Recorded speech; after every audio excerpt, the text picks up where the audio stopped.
Hey there, this is Renessa Boley Layne, and welcome to another conversation on creating your perfect work.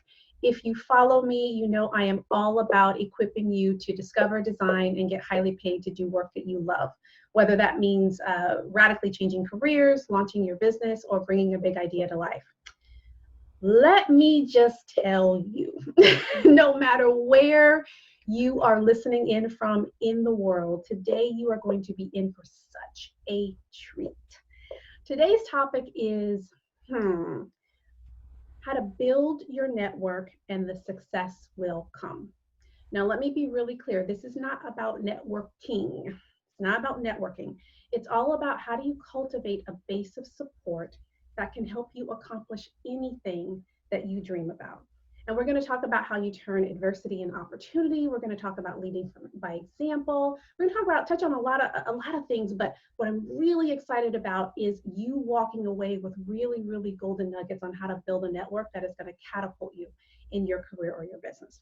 And so, when I decided to launch the second iteration of the Creating Your Perfect Work interview series, in addition to thought leaders and all of that, I wanted the speaker lineup to include leaders of organizations that were really a force for good as it related to promoting women and promoting diversity and catapulting women to higher heights. And so I wanted to highlight conferences and events and things that you should know about that could support your success.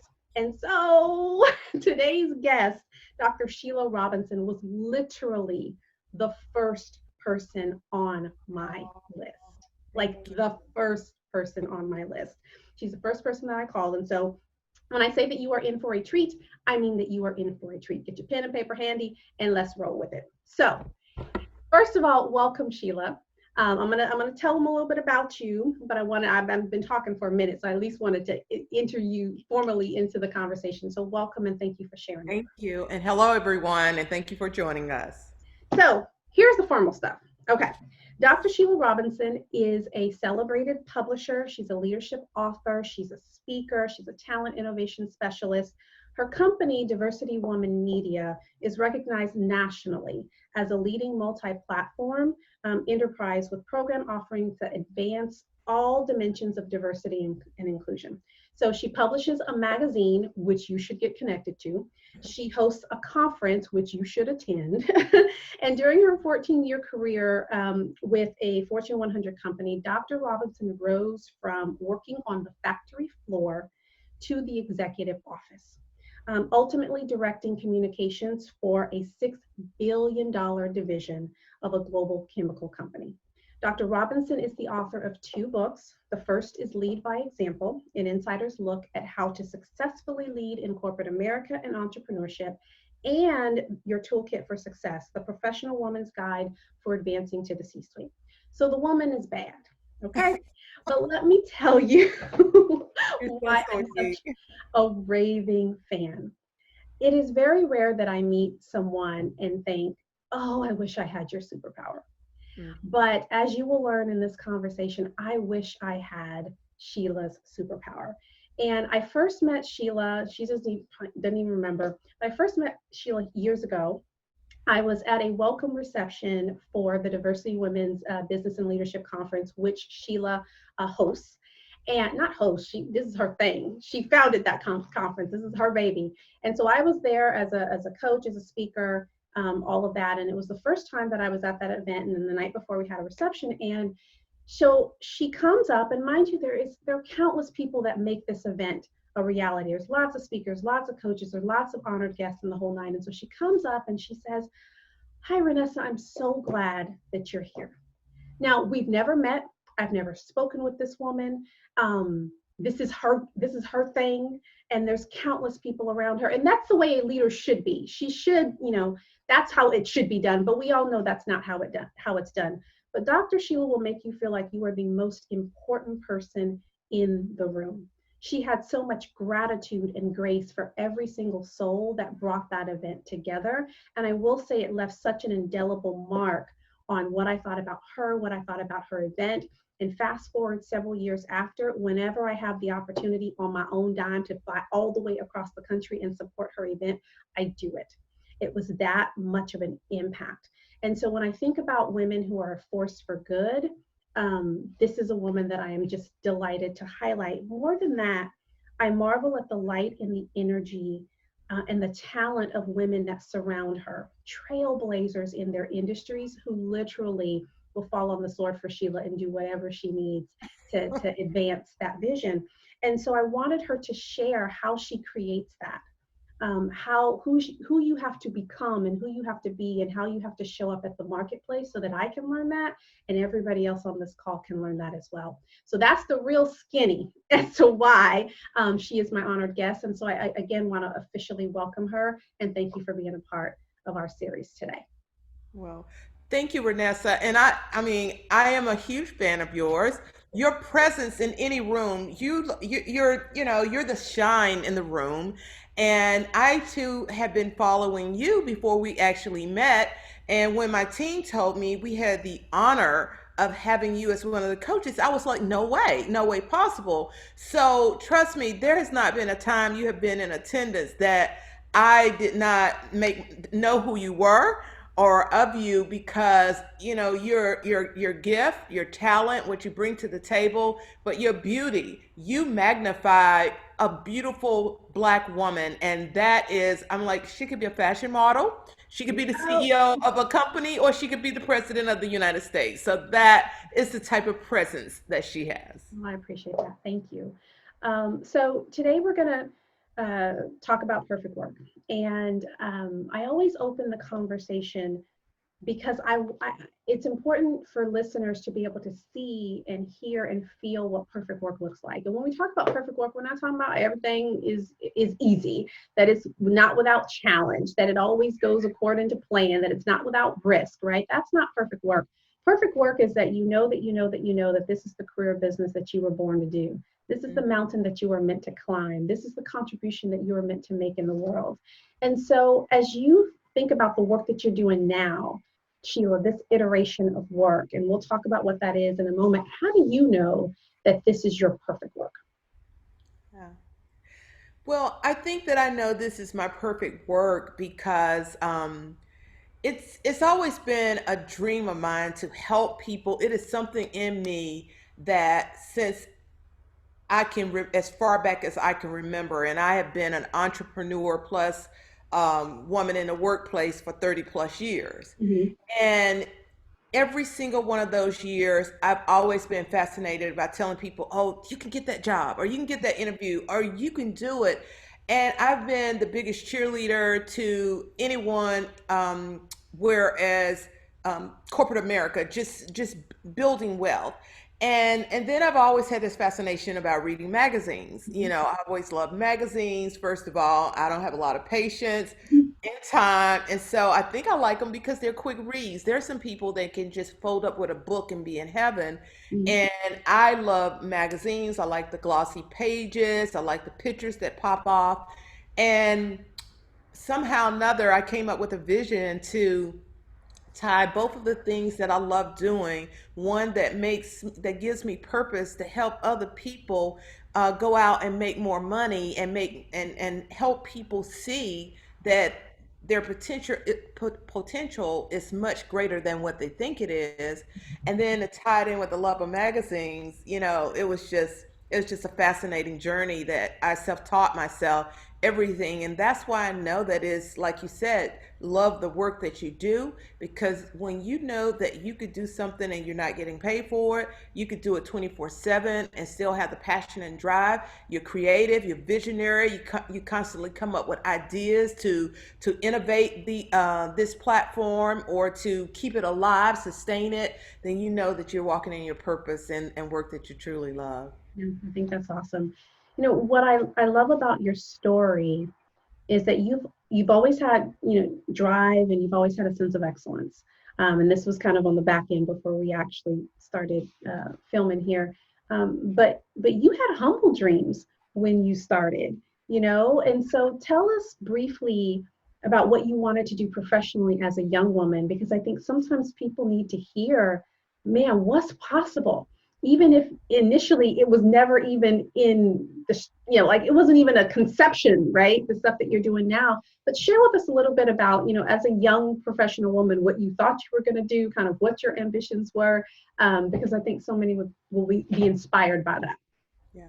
Well, believe it or not, I never in my life wanted to be an entrepreneur. I never wanted to be a C-suite leader. I just wanted to be a wife, a mother, and have a job where I could contribute to the success of the household so that we can have a nice home, drive nice cars, and take nice vacations. Unfortunately, and fortunately, that was my dream. And I always wanted, I knew I wanted a good education, and I went to college. I grew up in the South, which is where I still live. And my mother was a teacher, and my father was a blue collar worker, but he worked for RJ Reynolds at that time. He made more money than my mother as a teacher, a lot more money. Mhm. And so in my mind, I was thinking, well, I'm not going to teach because they don't make enough money. And if my dad is making that much money with a high school diploma, imagine what I can make being a supervisor. So that's all I wanted to do was find a great company, a great RJ Reynolds or DuPont or Johnson and Johnson, some type of consumer brand company, and working within there in a management role. But my story ended in or that dream ended in divorce. Ended up getting the job, the blue collar job.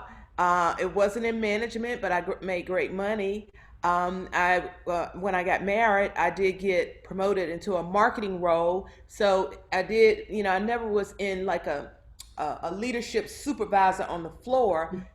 My dream actually became bigger than I wanted it. I became in a marketing role as a representative, and actually in the corporate offices instead of on the factory floor as a supervisor. I ended up in the corporate office in marketing.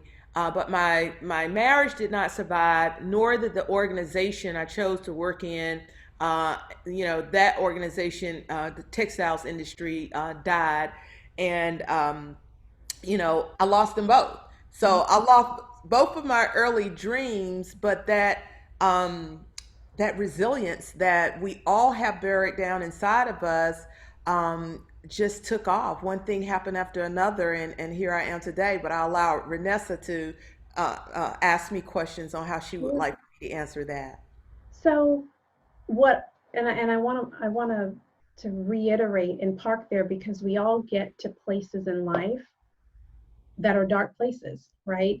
The dream didn't manifest. It doesn't look like, we thought it was going to look. We thought we were married forever and happily ever after, and you divorce and the kids, and all those things can happen. And there's never quite a right time, to figure out perfect work. There's never quite the right time, to take risks.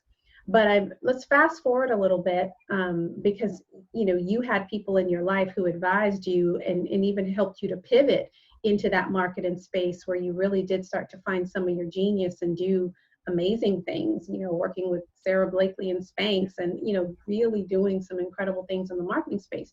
But then something happened. Even with all of that experience and all of the value that you were delivering to an organization as a marketing executive, pick up the story there and tell us what happened there. Yeah. Well, at that time, but within a few years, I was divorced and laid off around the same time. But at that time, I was still married, and the company sold the division, and I was asked to relocate to go with the new company, and I decided to take the package because I was still married. I did not want to relocate, and the other company it was no longer DuPont, which was my love. So it was like I did not have the desire, the passion. And so I took this wonderful experience I had. I had mentors. I had the CEO of the $6 billion company I was working for giving me references. I had went to coaching on how to build my resume, coaching on how to interview for jobs that were consistent with the type of job I had left. And so I was applying for jobs at the same level or a little higher in my area. But coming from a global company that's headquartered up north to try to get a job like that down south, it was not the same reaction. I was getting rejection after rejection, even with the reference from the CEO. No one was willing to give me a chance. And I just could not understand how this incredible portfolio of experience that I had was not transitioning over. And I remember the last interview I went to, because I am a woman of faith, and I believe that, and I'm a woman of being accountable for going wrong. If I don't get the job, the last thing, the first place I think of, okay, what could you have done better? Yeah. Did you, check off all my boxes? I do not point the finger. So I knew that all my boxes were checked off, that I had done every absolutely thing that I had been doing, and I was constantly running into brick wall. Well, my faith then told me, it's either their loss, that's not where you're supposed to be, or not right now. In the last interview, to make me pivot to another direction, my last brick wall I ran into was I was interviewed by two HR execs, three vice presidents, and they loved me. It was a perfect job, aligned with what I had. And they said, I need you to meet with the CEO of the company. And I went in and I talked to the CEO. When I walked in, I was like, oh yeah, this is a shoe in. He's young. He is, I know he's progressive and, young and dynamic, and he gets it. And I'm pretty sure he will value me as a leader and not as a woman or a woman of color. And he told me that I had more experience than that organization could ever need. But he was afraid that I was not the right fit, because the role, while I would have been responsible for all the marketing and the signage and the packaging, I also would have had about 25 white males reporting to me. Mm. And that was the last straw for me. And that I never forgot him telling me the right fit. That was one of the first publisher's pages I had in my publication. Wow. Wow. There's so many people that are listening to this conversation, largely women. There's some men who've snuck in here as well, and they can relate exactly to what you're saying. I remember going through a company that I had interviewed for, and I'd gone through 12 rounds of interviews only to get to the place where they're like, too bad, so sad. um, so how did you then entertain the pivot? Because sometimes when doors close, like, we will beat the hell out of a door that's closed trying to get through because it's part of our master plan or it's part of the vision that we have. And sometimes doors close for our good because there's something else that's supposed to open that we never would have considered had our path gone, according to plan. So how did you even end up going from, CEO says you're not a fit, to then publishing a magazine where your first cover is all about the right fit? And that was 15 years ago. That was actually 15 years ago this year. And, and I say this to anyone that is a leader in an organization or the CEO of your company or thinking about entrepreneurship.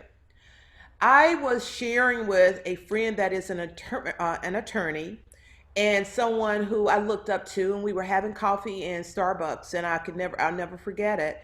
And I said to her, I just didn't know what to do, that I had done everything. And she said, and remember, I'm a woman of faith, and so is she, that maybe God is trying to tell you to explore that vision you had to start your own magazine. And I had told her about it in talking. It was just something fun I thought of. Because I would see Work and Wealth in Essence magazine. I don't know about how many other people, but I was like, those 2 pages are teasers. We need an entire magazine on working wealth for women. We have nowhere to go. The guys have Forbes, the Fortune. We need a magazine. And so she said, maybe God is trying to tell you to explore that vision you had for a women's business, for a business magazine. And I thought, I can't, I don't have any money to start a magazine. I was like, I need a job. I'm doing what the average person thinks that we should be doing, getting a job to pay my bills and bring income in. And she said to me, um, you know, that's what's wrong with women today.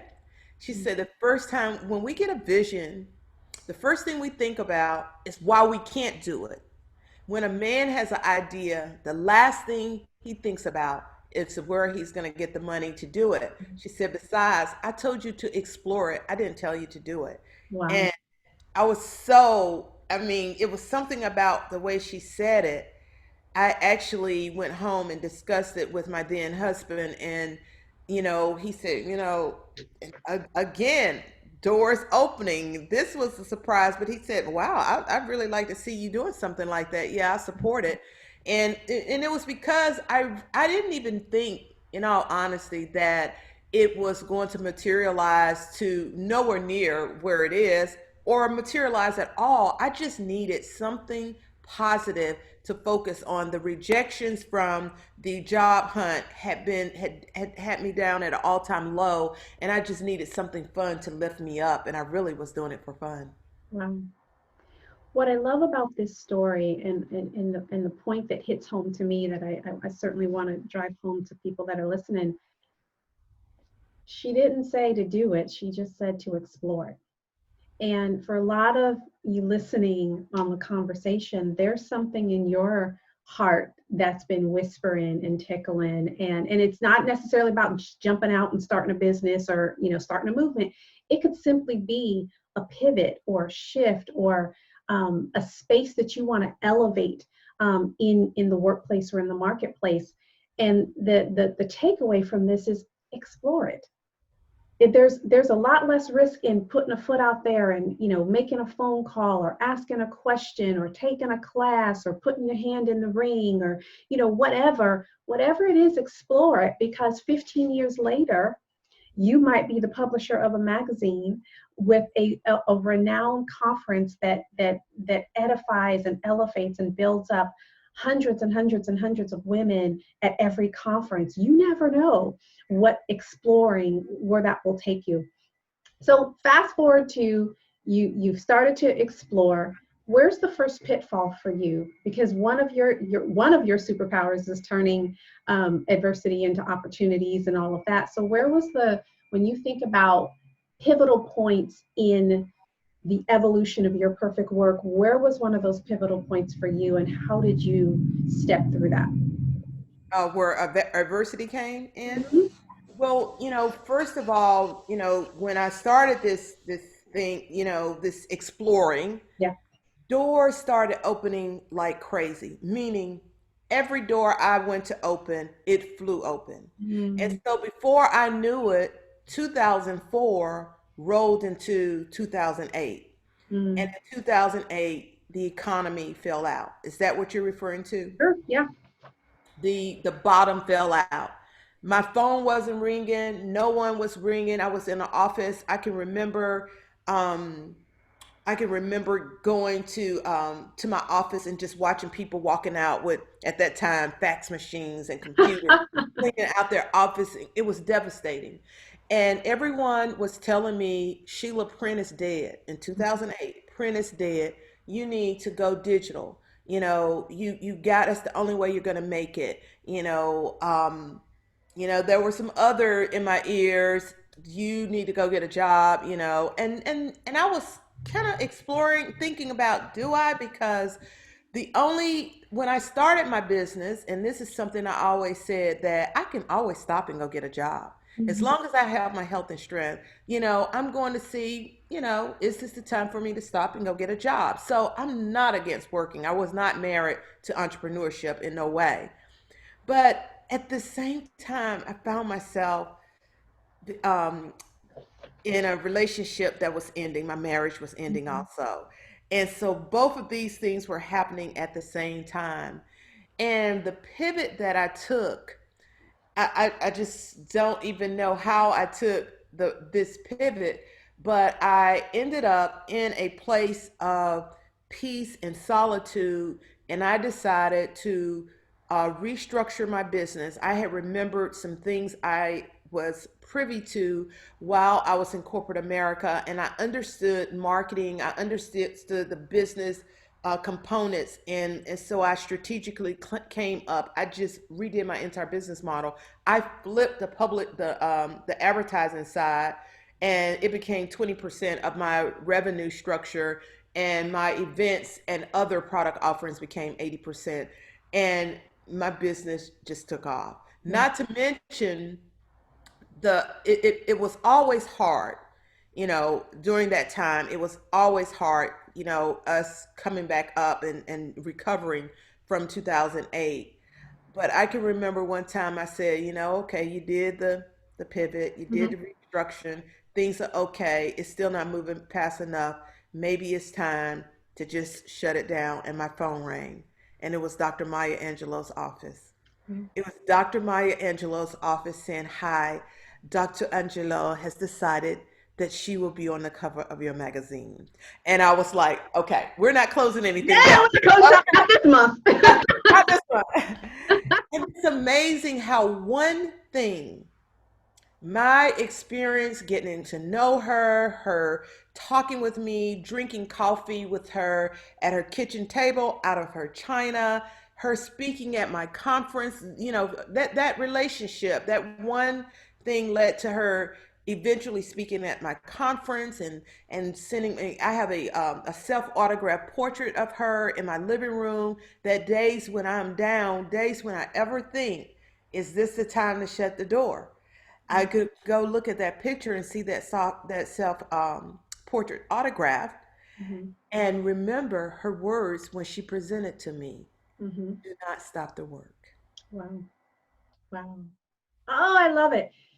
Here's what I love. There's a couple points that I take away from this. Oftentimes, we can get so paralyzed about moving forward because we have made the decision so much bigger than it actually is. Like when you stepped into entrepreneurship, it wasn't as if you could never go back. There was never, in your mind, there was never this stigma around, well, if I go this entrepreneur route, then I can never go back to corporate. And for some people, there's this, oh my gosh, I'm a failure, I can never go back. But the reality is, we usually have, not usually, we always have far more options than we realize we have. And so much of the stress and the anxiety and all of that comes from this perception that I don't have options. I can't pivot. So yes, the business model as it was did not work. Didn't mean that the business could not work. It simply meant that something needed to shift in order to make it work. And you had options to flip it on its end, change the business model, change how the revenue stream was being made so that then you could continue. You would have the option of, hey, you know what? If it doesn't work out, I can go back, use my skill, get paid someplace else, and either come back and give it a round two or go off and do something else. And so for many of us, yes, we have children and we have responsibilities and mortgages or student loans or whatever it is, but we also have so much more option than we give ourselves credit for. And I think that's a powerful takeaway to embrace, because I think it opens wide what possibilities look like. And that's really the key in being able to turn adversity into an opportunity, is by being really, really creative about how you view your options. And Well the said. second thing that really stood out was that literally all of us can be one win away, one yes away from a windfall, right? Like that phone call from Maya Angelou changed everything. And 2 hours before that call, the prospects might have looked very different. And so Mhm. for those of you listening, if you've been struggling with this business, or you've got this idea or this side hustle, or you haven't made it to whatever the level is that you might want to make it, keep in mind, especially when it's your thing, you could be one win away from a windfall. How they say, 3 feet short, 3 feet from gold. And so that's really, really powerful. There's something else that you said that I might come back to that. But tell me about the people that surrounded you or have surrounded you on this journey, because as an outsider, I'm an outsider looking at some of your work. I participate in the kind of I support a lot of what you do, but I'm on the outside, right? But what I see on the outside are incredible partners, men and women, people that you have connected and collaborated with, sponsors at your event, people who've opened doors, people who've made connections. And I want to talk about that because none of us build dreams all by ourselves. None of us get to the C-suite on our own. None of us do that. But you have a remarkable way of being able to surround yourself with people who support you. Tell me a little bit about that. Like, has that always been a part of who you have been? Is that something that you are very intentional about? Like, really start to open up the kimono for us so that we can start to learn about what I think is a really great quality that you bring to the market. Well, thank you so very much. Someone once told me that they were like, I think that you're just fascinated with meeting people. And I was like, really? And they were like, yes, you could just see that you love to meet new people. I think it comes from that part of me that's always trying to help. We're nurturers by automatically. Something that I may exhibit that can be learned that may keep people from being as outgoing or reaching out to get to know more people is that fear of rejection. And I've never had a fear of rejection or being afraid of the word no.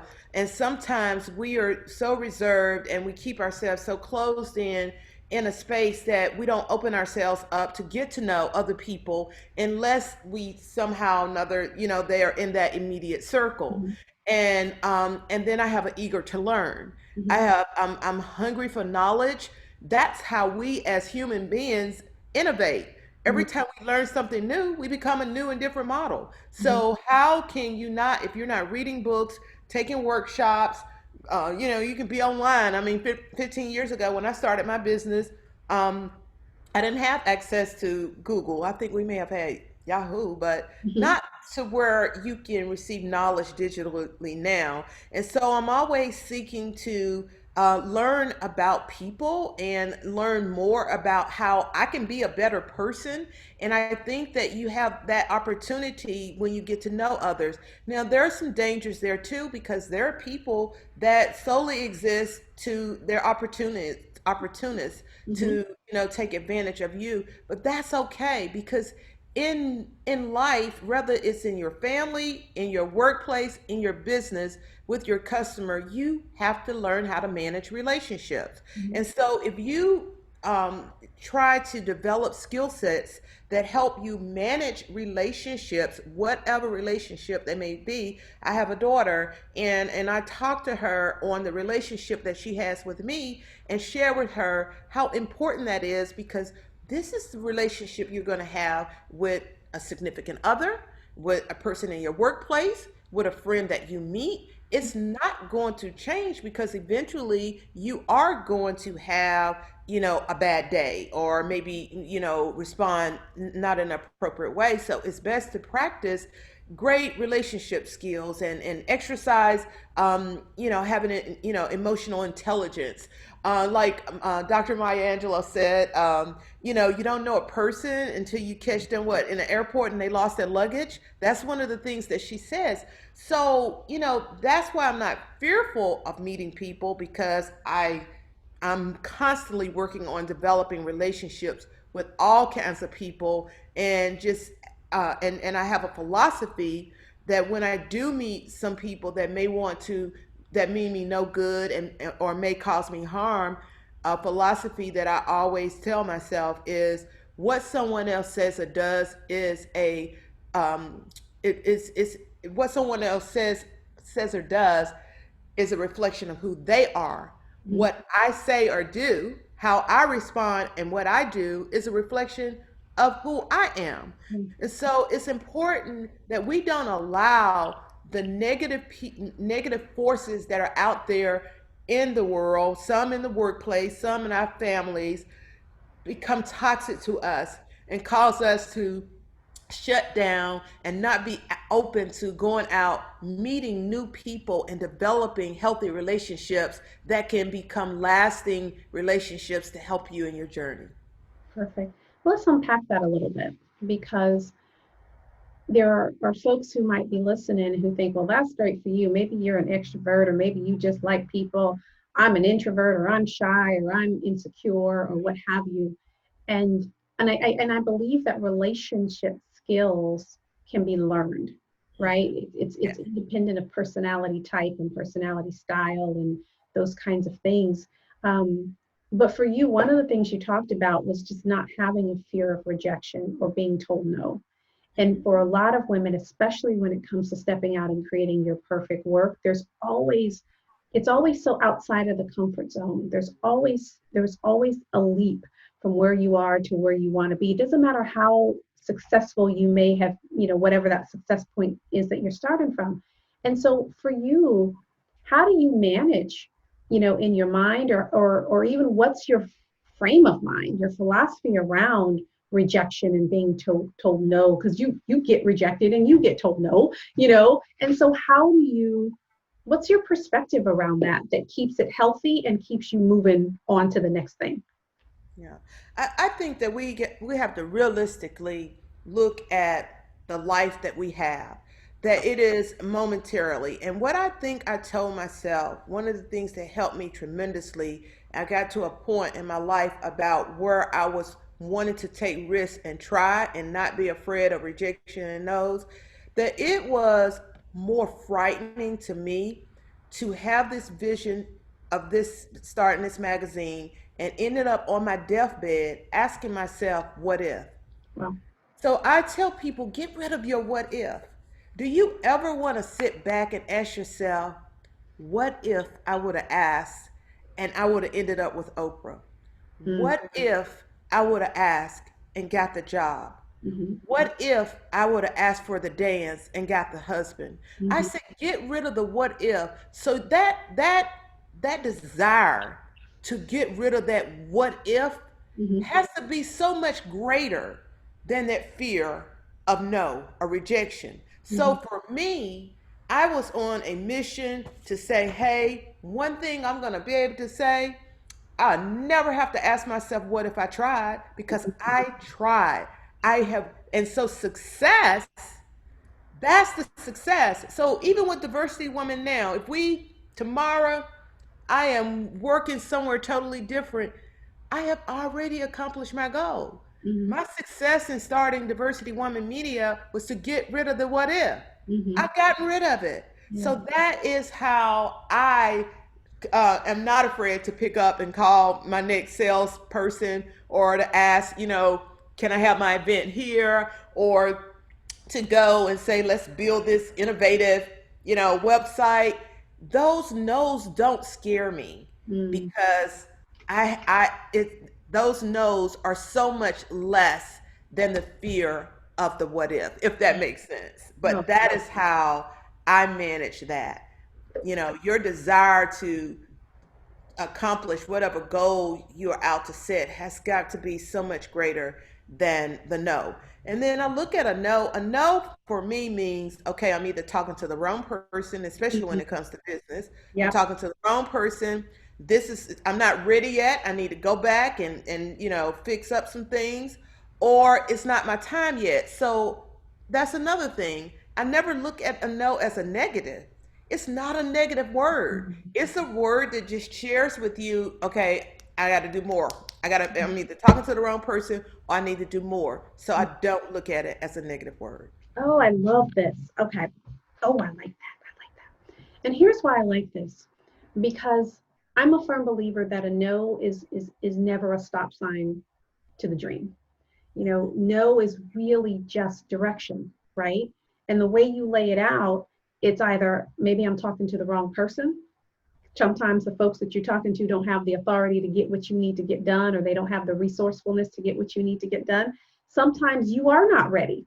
And a lot of times we want bigger when we don't have the capacity yet for bigger. And so if bigger came, we might completely ruin it because we're just not ready, whether it's mature enough, whether having the sufficient experience and all that. That's simply a matter of time. And then the other piece is it's not my time.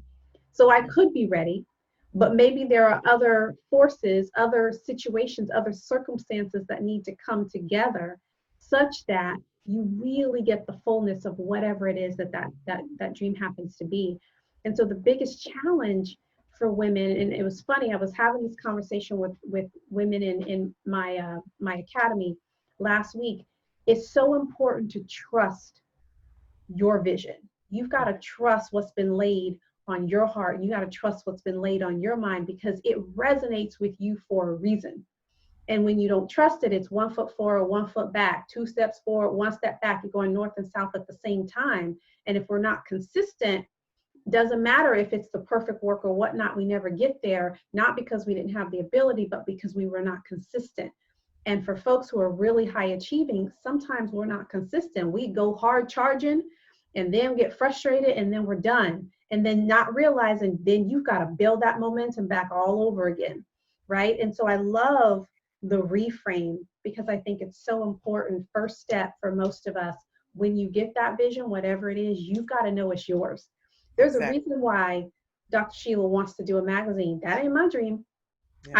I used to make little magazine covers when I was a little girl because I wanted to be a fashion magazine editor. But Yes, I can see that. it's not really it's not what I'm meant to do. And so that dream, there's no itching. I want to contribute to a magazine though. So if anybody knows how I can get the old magazine and be a contributor, that Martha Beck thing, that's what I want to do. But that being said, that's her thing. That's the wall she's supposed to build.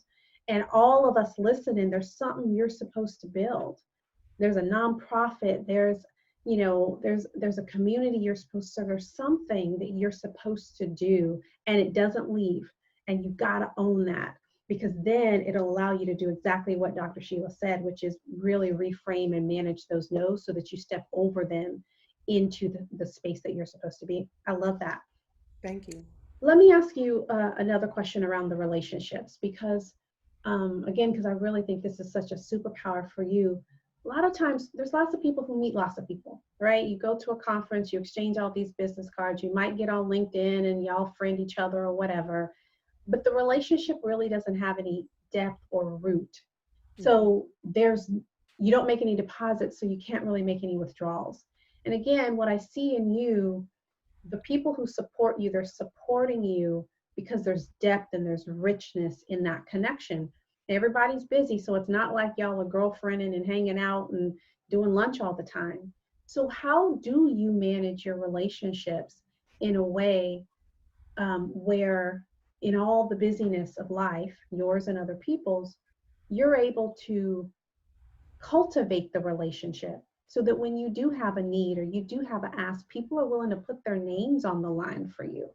Because these aren't just surfacey connections that support you. So what's your perspective on that? How do you manage your relationships in that way?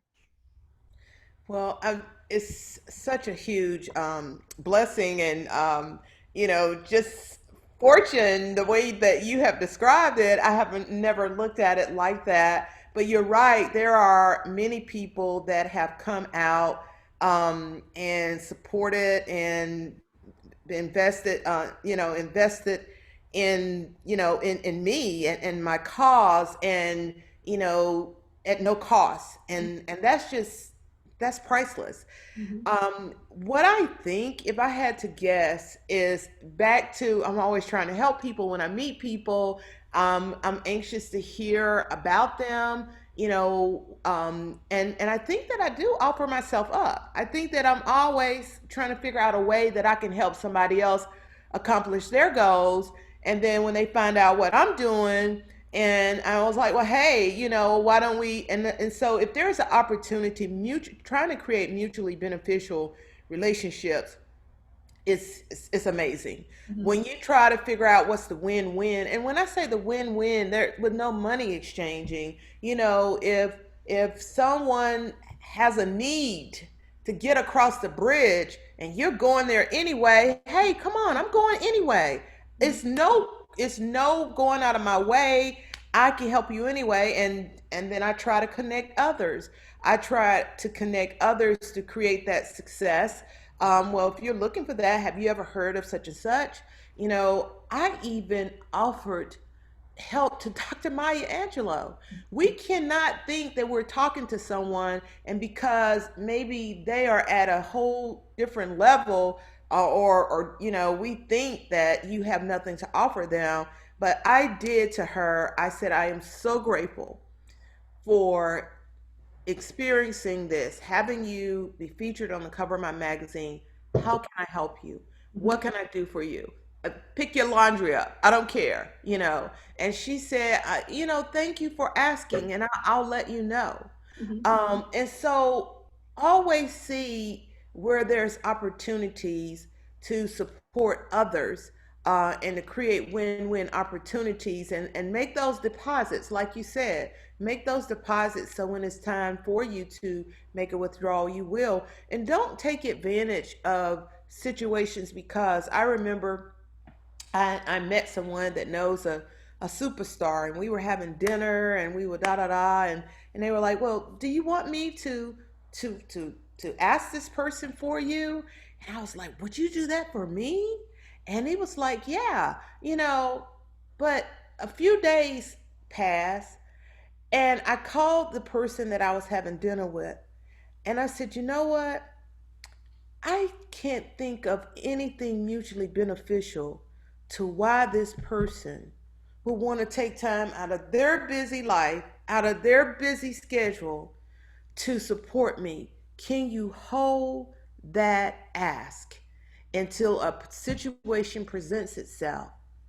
Now, I promise you that was 2 years ago. And today, I have a situation that has presented itself that I can now have a ask where it's mutually beneficial. Interesting. And that's it. I think there's a couple things that come out of that. Um, we it's the understanding that no matter where we might be at our in our journey at our level, people put their undies on one leg at a time, just like you do. And there's something that you have that they need, something that you have that would be a gift to them. You might have raised awesome, amazing, well-adjusted, thriving kids. And they might be at my age 44 with a 2-year old, like, what y'all doing? How did that work out? And so Exactly. you might have something that's completely unrelated to the marketplace or the world of work, but you've done something brilliantly, and you've done something with ease that other person might be struggling with, or that other person might really benefit from learning from you. And so A is, I think, first recognizing that we all have something to give. Always. um, Second, um, I think it's being willing to just give, and give without the expectation that it's quid pro quo, because you're giving to Sheila might never give back to you, but somebody else might in kind, right? And so it's not even about giving and then expecting that other person to then do right by you. You give, you let that out there, and you don't know where the best place for that Exactly. reciprocation to happen. But always being on the lookout. If you're going across that bridge and somebody needs to hitch a ride, well, how about we going to do that together and call it a day? But I love that. But what was unique about what you said was this idea of how could this be mutually beneficial for the other person. And I don't think people always think about that, because if you're willing to do it and you say yes, well, all right, let's get it cracking. But to have the integrity and the grace to be like, you know what, I could benefit from this, but maybe you wouldn't. Let me hold until there's something in it for you. I think that's a real powerful distinction. That's a really powerful distinction. I actually really like that. I like that a lot. So as we begin to wrap up, I am very intentional about wanting people to know about the work that you do. And so I'm going to yield the floor to you, because all of the speakers have a special gift, a free gift. Okay, we're talking about giving, a special gift to of their value, things that they have created, things that will bless you, things that will catapult your career and support you in some way. And so I'm going to yield the floor so Sheila can talk about what that gift is, and then I'll circle back and tell you how you can get it, and then we'll wrap up. So I'll yield the floor to you on that.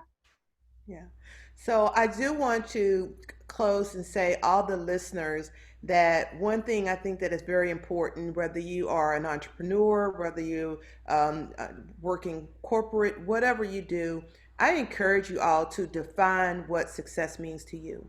Yeah. If you are on the top of a mountain and your hands are up in the air and victory, success is happened, define what that moment means for you. Because for me, I define what that is. And because of defining what success means to me, the business I have, it's not diversity woman, it's not the husband, it's not the relationship, it's not winning the lottery.